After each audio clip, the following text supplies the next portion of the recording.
하이빅. 어머니 연락처로 전화 걸어줘. 1층.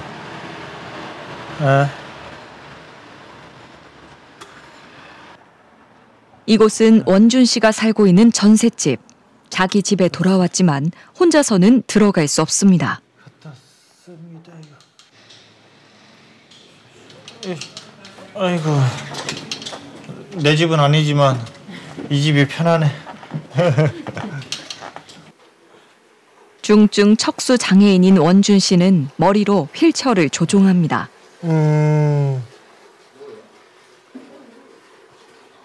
몸을 어디까지 쓰실 수 있는 거예요? 어깨만 이렇게 으쓱으쓱. 그러니까 어깨 이하로는 이제 운동신경도 차단됐고 감각신경도. 팔다리가 불편하다고 못할 것은 없습니다. 현재 그는 장애인식 개선 교육 강사로 활동하고 있습니다. 저걸로 다. 강의 자료도 직접 만듭니다. 4년 전 가족들과 살 집을 급하게 구해야 했습니다. 그 공인중개사분이 저한테 다른 데 한번 매물 추천하겠다 하면서 인천을 보여주겠대요.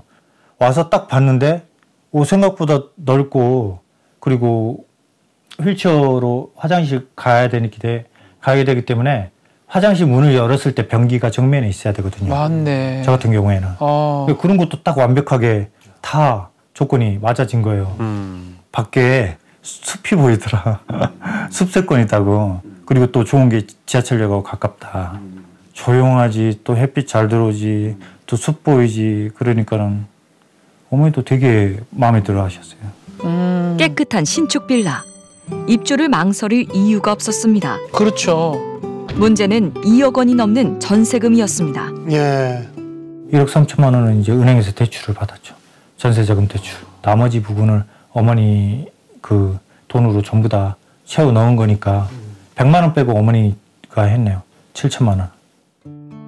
태어나서 처음으로 자기 방을 갖게 된 아이들은 새 집을 너무 좋아했습니다. 그렇겠죠. 그렇죠. 집안 곳곳에 남아있는 행복한 기억. 2년이란 시간이 금방 흘러 어느새 전세 계약 만료가 가까워졌습니다.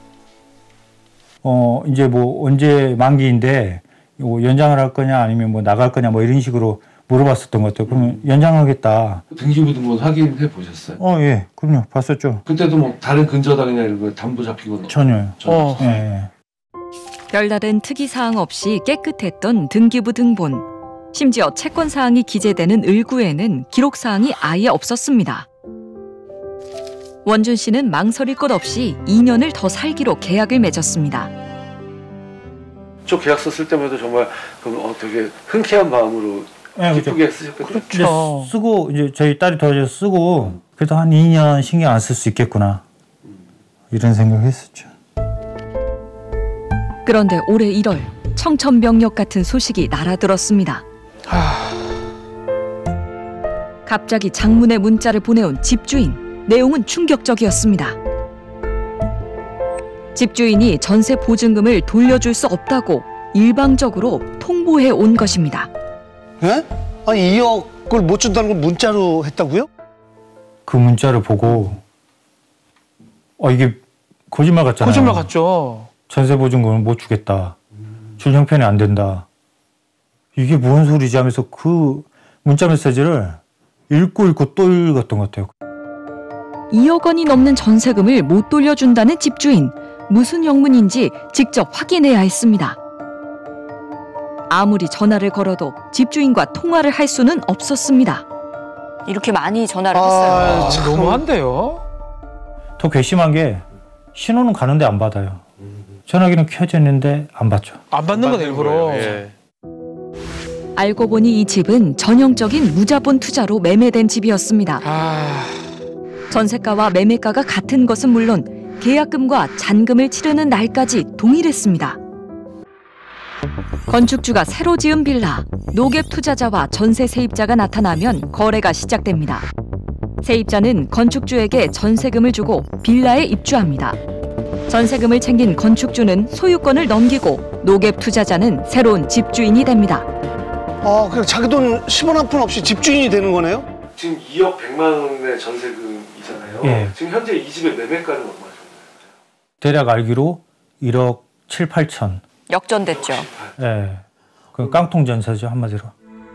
원준 씨가 살고 있는 집은 매매가보다 전세금이 높은 깡통주택. 현재 2천만 원 이상 손실을 볼 수 있는 상황입니다. 저것도 팔렸을 때 얘기죠. 그렇죠. 맞아요. 팔렸을 때 얘기죠.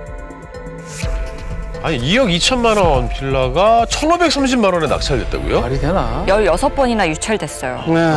서울 양천구의 한 빌라에서 30대 전세 사기 피해자가 숨진 채 발견됐습니다. 아이고. 전 재산과 같은 전세금을 이대로 포기할 순 없습니다. 불편한 몸이지만 원준 씨는 움직여야 했습니다. 강직이 이렇게 오면 통증이. 아이고, 세상에. 집에 있는 아이들이나 어머니가 알게 하고 싶지가 않더라고요. 너무 걱정할 거 아니에요. 불안해하고. 저 혼자 감당해야 될 것 같아가지고 얘기를 안 했고요. 원준 씨는 법무사와 공인중개사에게 상담을 받았고 전세 사기 피해 지원센터에 다녀오기도 했습니다. 아이고.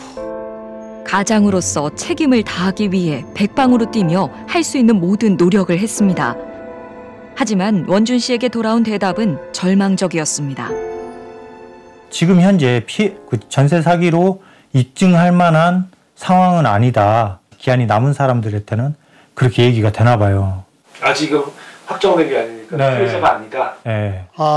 피해자가 아니다. 연락을 받지 않는 집주인. 답답한 마음에 다시 문자를 받다는 원준 씨.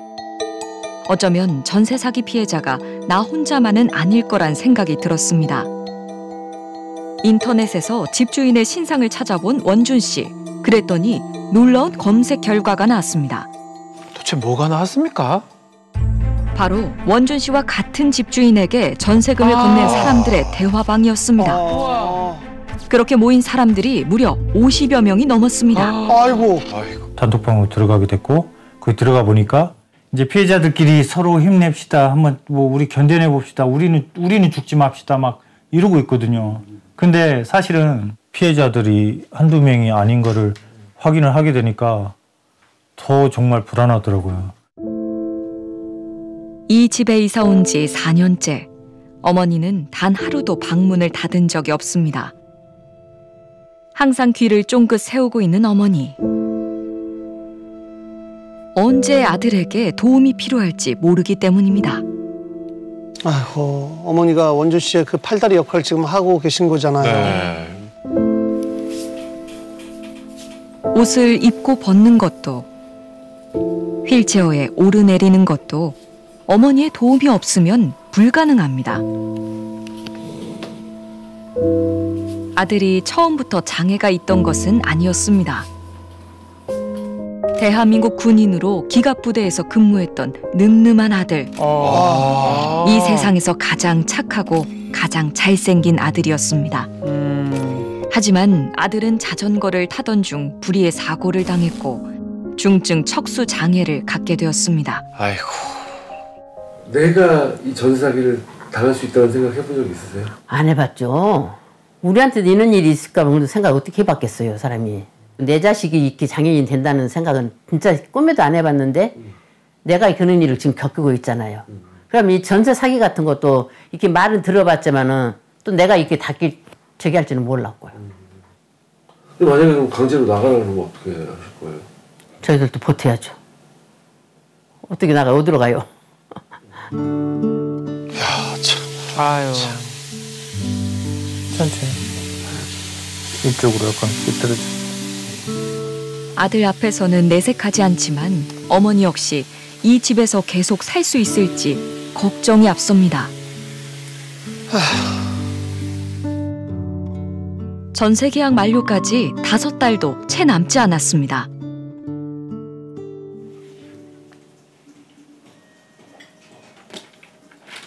어머니의 기분을 풀어드리려고 원준 씨가 실없는 농담을 던집니다. 아, 근데 이제 보니까 이 집에 문제가 생긴 게 이것 때문인가 하는 생각까지 들어버려요. 이 그림이 하필 집이 풍선에 매달려 날라가. 엄마 봐봐. 어디가? 내가 예전에 이거 바탕화면 계속 이거 썼잖아. 집이 풍선에 날아가고 있어. 왜 그런데? 안 돼, 바꿔야겠어. 아, 기분 나빠서. 그래, 나로 선택. 이게 문제였군. 전세가와 매매가가 같았던 노갭 투자 빌라. 잘못하면 정말 경매로 날아가 버릴지도 모릅니다. 경매 낙찰할 때 들어갈 돈은 어디 있죠? 고민해봤는데 저금리 대출을 제가 받는다 했을 때 그걸 받는 용도가 사실은 뭐 경매 진행 시에 도움을 받겠다는 건 그런 거잖아요. 가족들과 이 집에서 계속 살려면 경매에 뛰어들어야 할지도 모릅니다. 그렇죠. 이미 전세자금 대출을 받은 원준 씨. 또 다른 저금리 대출이 절실합니다. 아이고 정말. 안녕하십니까. 금융감독원 이천지원입니다. 네, 수고하십니다. 제가 뭐 좀 여쭤보려고 전화드렸어요. 네. 그 1~2%대 저금리 대출을 받을 수 있는 대상이 어떻게 될까요? 선생님도 그러면 어쨌든 좀 전세 사기 피해를 당하신 건가요, 그러면? 본인은 지금 전세 보증금을 상환할 능력이 안 된다. 기본 전제는 지금 네. 금융권이나 이런 데 전제는 결국 그게 전세 피해 확인 사실을 받아야 이제 지원을 하겠다는 거라. 아, 결국 그거는 이제 그 전세 피해 센터에 있는 그 허브에서 발급을 해주는 거거든요. 네네. 감사합니다. 수고하세요. 네. 안녕하세요. 전세 사기 피해 확인서를 받아야만 저금리 대출을 신청할 수 있습니다. 코로나를 이기는 한세입니다. 네, 전세 피해 지원센터입니다. 상담을 어느 정도 받았었는데 네. 뭐 명확한 어떤 그런 해결책은 못 들어가지고 지금 현재 저희 집주인 같은 경우에는 그 피해자로 지금 추측되는 게 250명이 넘어요. 그리고 지금 형사 고발된 상태는 뭐 한 26명 정도 이렇게 돼 있는 상태인데 그런 경우라면 뭐 이렇게 근데 뭐 형사 고소하신 경우에도 접수는 받아들 수 있는데 네네. 심사 결과 그 피해자로 확인받기는 좀 많이 어려운다고 얘기는 하네요. 어렵다고요? 그 신청을 하실 수는 있다고 합니다. 지금 상황이 참 답답하죠. 그렇네요. 저금리 대출이나 긴급 주거 지원 신청을 위해 꼭 필요한 전세 사기 피해 확인서. 그런데 올해 들어 발급된 건 단 107건에 불과합니다. 예? 100건 조금 넘는다고요? 전세 문제가 몇천 건씩 터지는데 너무 적은 거 아닙니까? 그렇죠. 전세 사기 특별법 정부 초안이 나오는 날. 원준 씨 가족이 마루에 둘러앉았습니다. 정부가 전세 사기 피해자들을 지원하기 위한 특별법을 오늘 발표했습니다.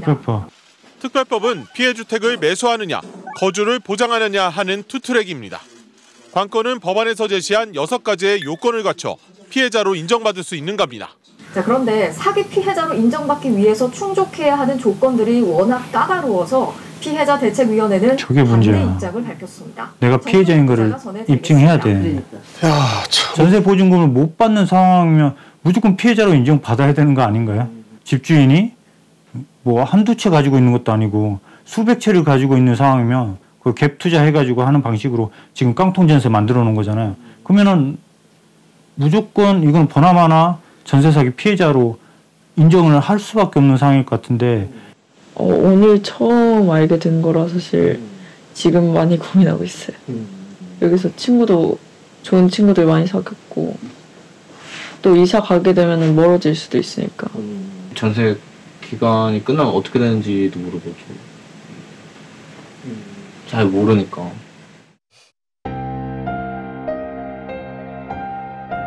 전세 사기 대화방에 있던 사람들이 오프라인으로 만나기로 했습니다. 아이고, 아유 되게 젊어 보이는데요. 안녕하세요. 네. 찌엔님 부부 여기 앞에 앉으시면 될 것 같아요. 아, 두 분은 부부인가 봐요.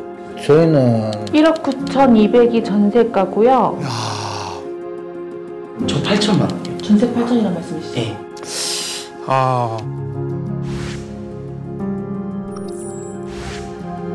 원준 씨 받은 문자하고 똑같은데 복사했는 것 같은데. 전체 문자네요.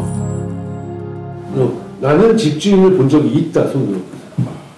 두 분을 보셨고 두 분은 아내분 보셨고.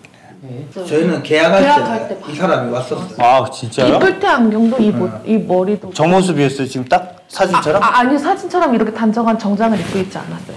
임대 사업이라고 하시니까 저희는 막 이렇게 삐까 번쩍한 이런 돈 좀 있고 줄 알았는데 있어 보이고 그럴 줄 알았는데 출입 와가지고 집주인인데 왜 저래 없어 보이지 뭐. 그런 거 하면 뭐 이제 사업 같은 거로 하면 좀 그래도 뭐 좀 여유 있어 보이고 좀 여유 있어 보이고 뭔가 쫓겨 보였고 보였어요. 계약서 쓰는 날도 본인 거만 날인하시고 이제 신분증 이거 확인하시고 가신다고 가셨어요. 저희 아직 다 안 끝났을 때. 다 끝나진 않았는데 자기 것만 다 근데 하고. 부동산에서도 저 사람 믿을만하다. 저 사람 임대사업자니까 진짜 믿을만한 사람이고. 얼굴 보기 힘든 집주인과의 일화도 대화방에서 인기 주제입니다. 그 집주인한테 물어봤대요. 아니 도대체 집이 한두 채가 아닌 것 같은데 몇 채냐 이렇게 물어봤었대요. 근데 나도 정확히는 잘 모르겠다는 식으로. 야 어떻게 이럴 수가 있나. 집주인이 소유하는 250채는 주로 어느 지역입니까? 거의 인천이 인천이 많은 것 같아요. 수원도 일단 있어요. 파주도 있어요. 네, 파주 있고. 의정부도 있고요. 네. 그리고 안산도 있고. 아이고. 경기 서울 쪽에도 몇 명 있는 것 같아요. 집주인이 소유한 집은 경기도와 서울 전역에 퍼져 있습니다. 야 경기도 서부 지역이 주무대예요. 아니 이게 혼자서 다 관리가 가능해요? 대략 계산해도 몇백억이에요. 550억인가 막 되는 가는 것 같았어요. 집주인은 젊은 청년의 꿈까지 좌절시켜 버렸습니다. 제 나이가 25이니까 어쨌거나 지금 이 나이만 한 몇 년, 2년 정도만 버티고 나머지는 이제 지상으로 올라가자 이런 꿈이 있었던 거죠. 저도 제 여자친구가 있는데 뭐 이 전세하고 이 다음에 또 결혼까지도 생각하고 애도 낳고 싶고 그런데 딱 막혀버린 거죠. 동생들한테 물어봤어요. 형이 이런 식으로 당했는데 너네도 지금 뉴스에서 보고 있지 않느냐. 그러면은 어쨌거나 너네 테크트리가 월세, 전세, 매매 이런 식으로 어쨌든 사회생활 하면서 이렇게 하는 게 꿈이고 이 나라의 이제 그건데 너는 어떻게 생각하냐니까 자기는 무서워서 전세 못 가겠다고. 내가 집을 지금 집값도 엄청 올라 있고 전세는 이렇게 멀뚱히 날아가 버렸는데 그러니까 애들도 다 똑같이 생각해요. 내가 이대로 결혼할 수 있을까? 맞아요. 차렷! 예충 샷! 아빠한테 경례! 아이가 4살인데 작게라도 돈을 좀 벌으려고 일을 다니고 있거든요. 식당에서 일하고 있거든요. 아이가 딱 어린이집에 있는 정도만 일을 할 수 있어서요. 사람 만나기를 참 좋아하는 사람이었어요. 저는 또 올라가요. 못 살 것 같았어요. 너무 힘들어가지고. 그래서 저도 그 일 겪고 너무 많이 울었거든요. 저는 지금 개인회생을 좀 더 알아보고는 있어요. 오히려 13년 전에 장애인으로 평생 살아야 된다고 했을 때 얘기 들었던 때보다 지금이 더 불안해요. 저 같은 경우도 아직까지는 피해자가 아니에요. 맞아요. 저희도 네, 우리는 아직 피해자가 아니에요. 네, 아무도 피해자가 아니에요. 저희는 일단은 뭐 집주인 본인이 전세보증금을 못 주겠다라고 이미 한 상태인데도 우리는 피해자가 아닌데 누가 봐도 우리는 피해 예정자들인데 그러니까 일단 일이 터져야지만이 뭔가 우리가 그 다음 단계를 진행할 수 있다는 것도 너무 억울한 것 같아요. 진짜. 네 맞아요. 두 분 다 지금 집주인 얼굴을 본 적이 없어요? 한 번도. 저는 직접 본 적도 없고 전화 통화는 한 번도 없어요. 저도 한 번도. 노 갭투자 계약을 성사시킨 부동산. 공인중개사들은 원준 씨의 빌라가 깡통 전세가 될 수 있다는 것을 몰랐을까? 전세 계약에 연관된 부동산들을 찾았습니다. 최초로 빌라를 중개해준 부동산. 부동산이 사라졌어요. 두 번째 전세 계약을 대리한 부동산도 다른 부동산으로 바뀌었습니다. 아유 참. 집주인에게 수차례 문자와 전화를 했지만 그의 입장을 들을 수는 없었습니다. 제가 여기 2019년 10월 4일에 이사 왔거든요. 10월 4, 천사잖아요. 1004. 뭔가 이 집에서의 어떤 천사의 기운으로 정말 아이들이고 어머니고 다 우리 가족이 행복했으면 좋겠다. 그래서 의미 있는 날 이사했으니까 하면서 되게 잘 살아보자 이런 생각밖에 없었던 것 같아요. 오는 10월 3일이면 전세 계약이 만료됩니다. 그 이후에도 지금처럼 웃을 수 있을지 아직은 알 수 없습니다. 뉴스 그 전세 사기 관련된 뉴스가 딱 나오는데 거기에서 위로를 해주더라고요. 그 전세 사기 피해자분들의 뭐 잘못이 아니다.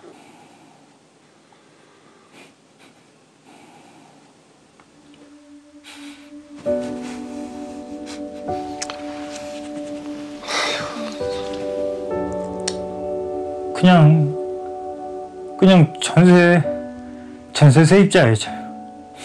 그냥 돈이 없어서 집을 못 사니까 은행에서 돈 빌려서 있는 돈 끌어모아가지고 가족들 살 수 있는 집 구한 거밖에 없잖아요. 그게 그렇게